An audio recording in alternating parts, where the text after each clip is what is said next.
Hi, I'm Sir Matt from R Programming Tutorials. Today, we will talk about the C++ syntax.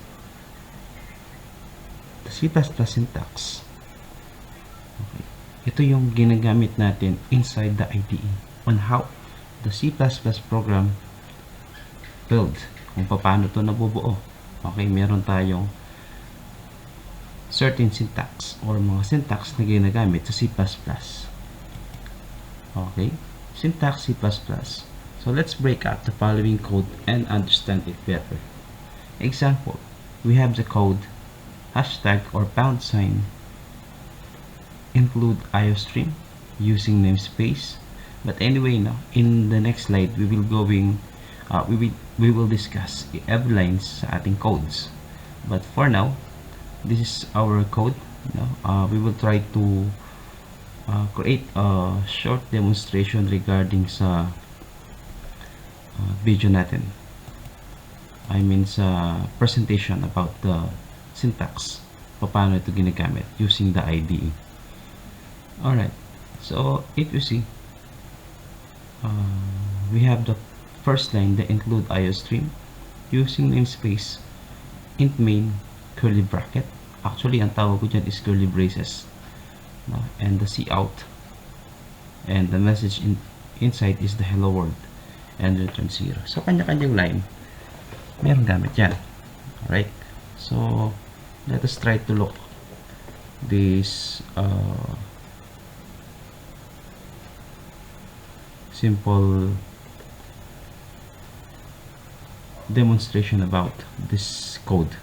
Okay, we will try to open the dev C++ here. Just search kung na-install nyo yung dev C++. Okay, just open it at try natin yung code natin para makita natin yung result. Okay, so ayan, as you see, we have the IDE dev C++ 5.11. Paano ba ginagamit to? Okay, just click the file, new and source file. Okay, so let us try to copy the code. Okay, this is our main IDE. Okay, so just follow if you have your own dev C++ IOStream. Alright, then using name space std.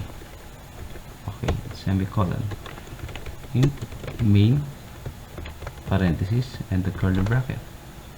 Minsan automatic na, no, kahit hindi mo lagyan ng close, lagi siya mayroong kapares.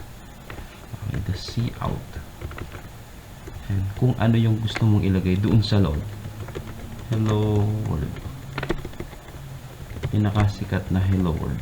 Okay, don't forget the semicolon and return 0. Ayan, so paano natin nilaran yan? Okay, we can go to the execute and first compile para makita natin kung mayroong error. Okay, so we have to save this first. For example, create tayo ng folder C++ projects.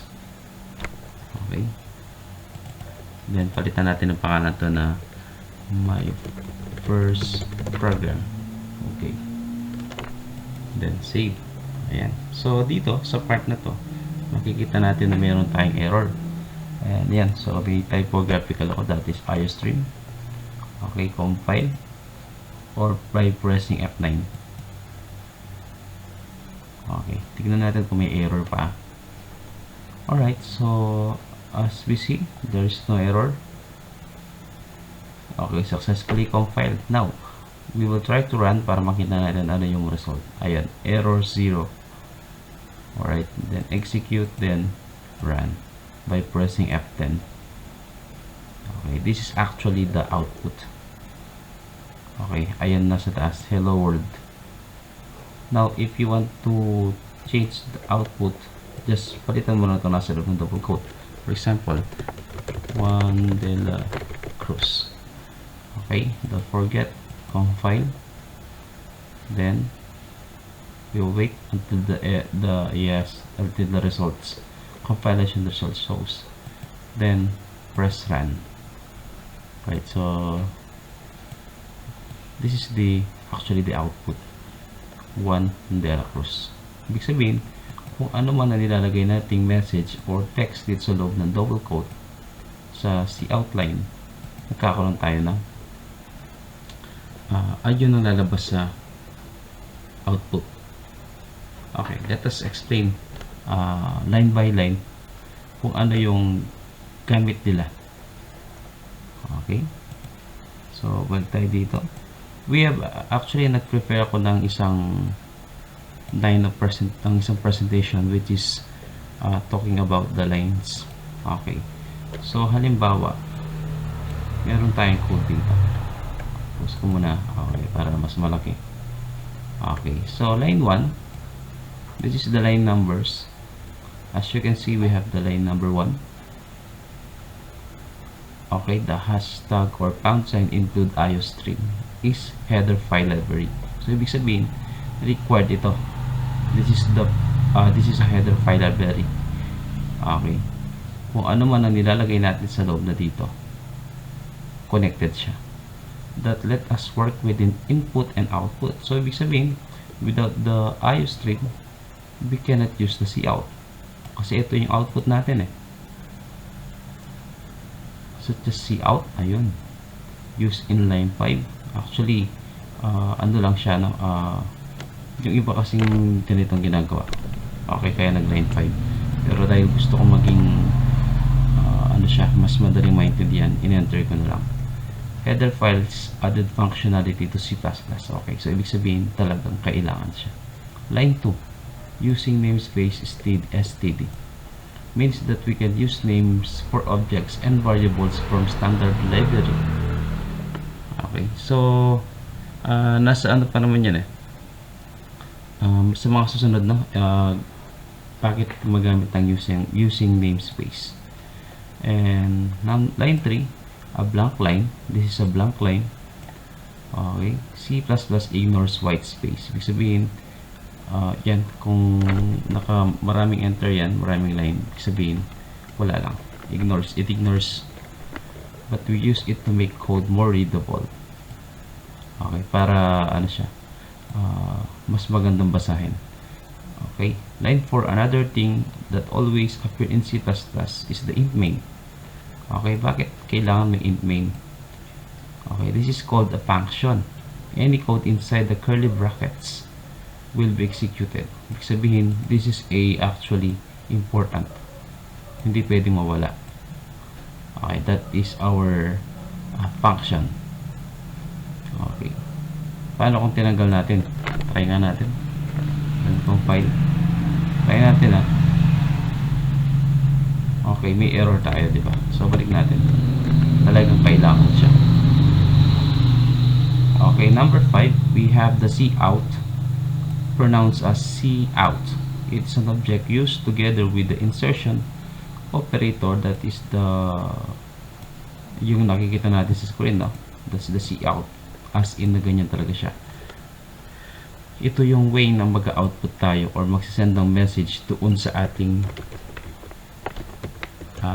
runtime, no? Para magkaroon siya ng output.